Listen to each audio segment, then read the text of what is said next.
안녕하세요. 산야차 동의보감 컨설턴트 약초 티바입니다. 본 수업 들어가기 전에 우리 시청자 여러분들 화면 바로 아래쪽에 있는 엄지척 한번 눌러주시고 시청해 주시면 안 될까요? 그 엄지척은 이 방송 만드는 저희들한테는 아주 큰 힘과 용기가 되는 거죠. 꼭 부탁드리고요. 일일 약화 오늘은 12월 초에 이렇게 야산에 나가보면은 마줄기가 이렇게 말라진 것들이 아주 다양하게 많이 있죠. 자, 사실 마의 종류는 아주 많습니다.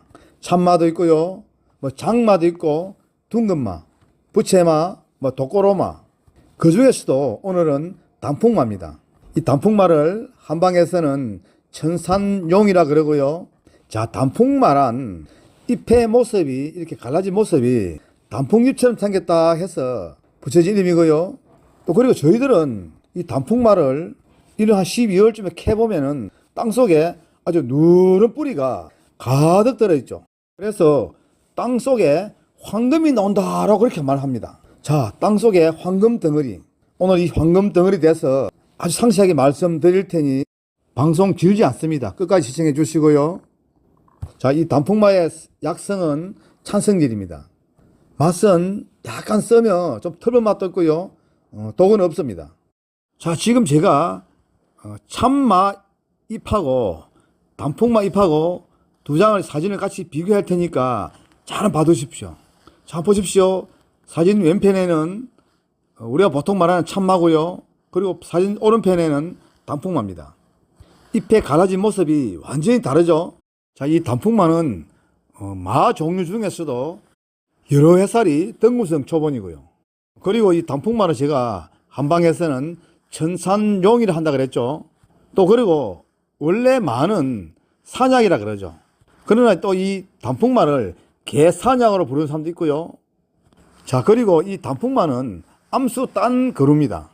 자, 그 말은 암나무는 마 열매가 이렇게 달리지만은 쑥나무는 열매는 달리지 않습니다. 물론 꽃도 피고요. 그렇지만은 지하 뿌리까지 누런 것이 없거나 그런 건 아니죠. 그리고 지금 또 한번 보십시오. 한 7월쯤 이렇게 단풍마 꽃이죠.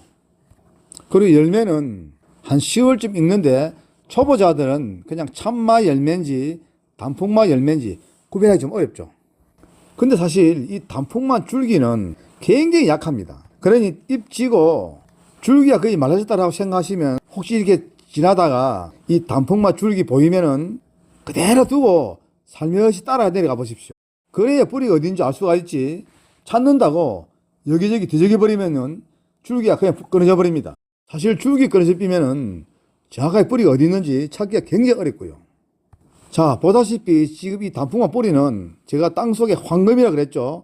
저 누런 뿌리는 한 11월 중순부터 내년 한 3월 사이, 그 사이에 채취하는 겁니다. 그러니 12월 초순 이때 채취하면요 약효가 아주 좋을 때고요. 자, 제가 채취해서 이렇게 수두룩하게 모아놓은 뿌리 한번 보실래요? 자, 이렇게 뿌리를 캐면은 가쪽에 보면은 자잘한 실뿌리가 이렇게 막 많이 달려있죠. 그 실뿌리는 전지가위로 다 잘라버리고요. 원뿌리만 이렇게 활용하는 겁니다. 자, 어떻게 활용해야 정말 약이 되는지 제가 말씀드릴 테니 잘 봐두시고요. 자, 이 뿌리를 채취하시면은 전지가위나 작두에 아주 얇게 썰어서 쌀 더물이나 또는 흐르는 물에 한 하루 정도 담가 두십시오. 그 다음에 꺼내가지고 햇빛이나 또는 건조기에 아주 바짝 말아주시고요. 사실 이 단풍마는 뿌리에 정유성분이 굉장히 많이 들어가지고 웬만큼 말려서는 잘 안 마릅니다. 그러니 대충 말렸다고 보관하시면요 그냥 곰팡이 썩이 되고요.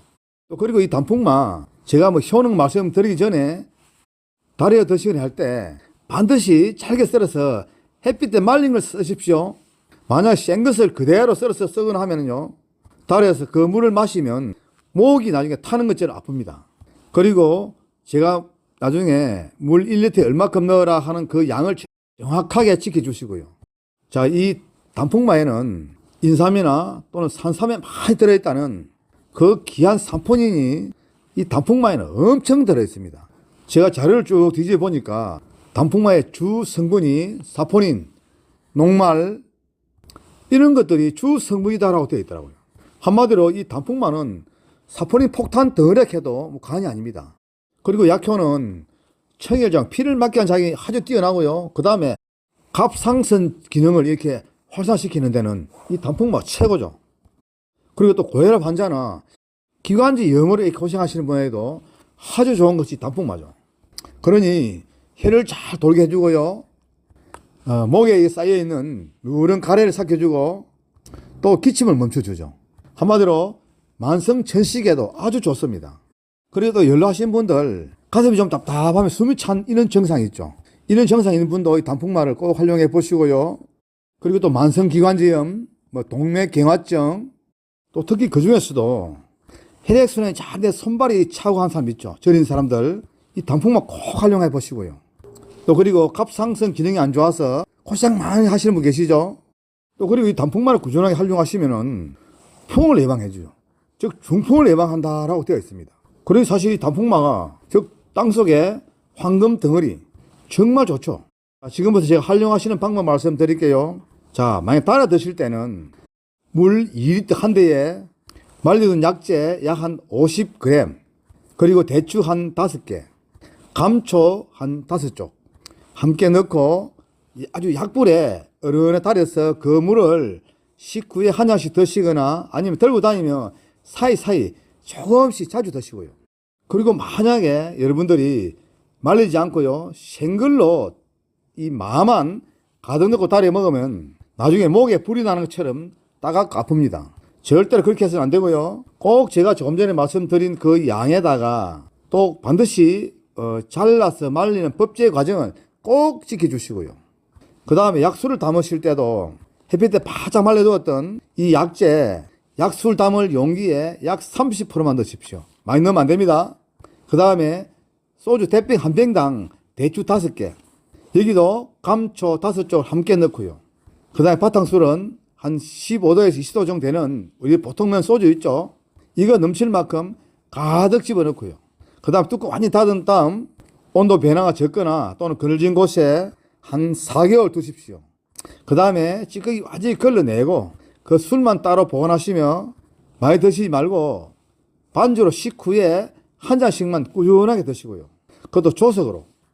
어떤 일이 있어도 술 담아서 많이 드시면 약 먹는 게 아니라 오히려 독을 먹게 되죠. 과음은 애미비도 몰라본다 그랬죠. 한마디로 내 자신을 폐륜화 만드는 것이 술 중독이죠. 어떠한 경우에도 술 담아서 많이 드시면 안 됩니다. 자, 오늘 제가 이 단풍마에 관련된 얘기는 이제 여기서 방송 접을 겁니다. 제가 이렇게 말씀드려도 잘 모르시면은 제가 집필한 산야초 가정백과 또는 한국인의 약술 발효와 생활 여기에 들어가면은 약술 담는 방법, 또 우리 주변에 있는 풀나무들, 그리고 효소 잘 담을 수 있는 방법 여기 전부 다 수록되어 있죠. 그리고 또 산야초 가정백과 걸람바 307번에 가면은 이 단풍마 한번 보십시오. 지금 아주 상세하게 나와 있습니다. 꼭 참조하시고요. 또 저는 더 좋은 방송 만들어 내일 또 아침에 찾아오겠습니다. 안녕히 계세요.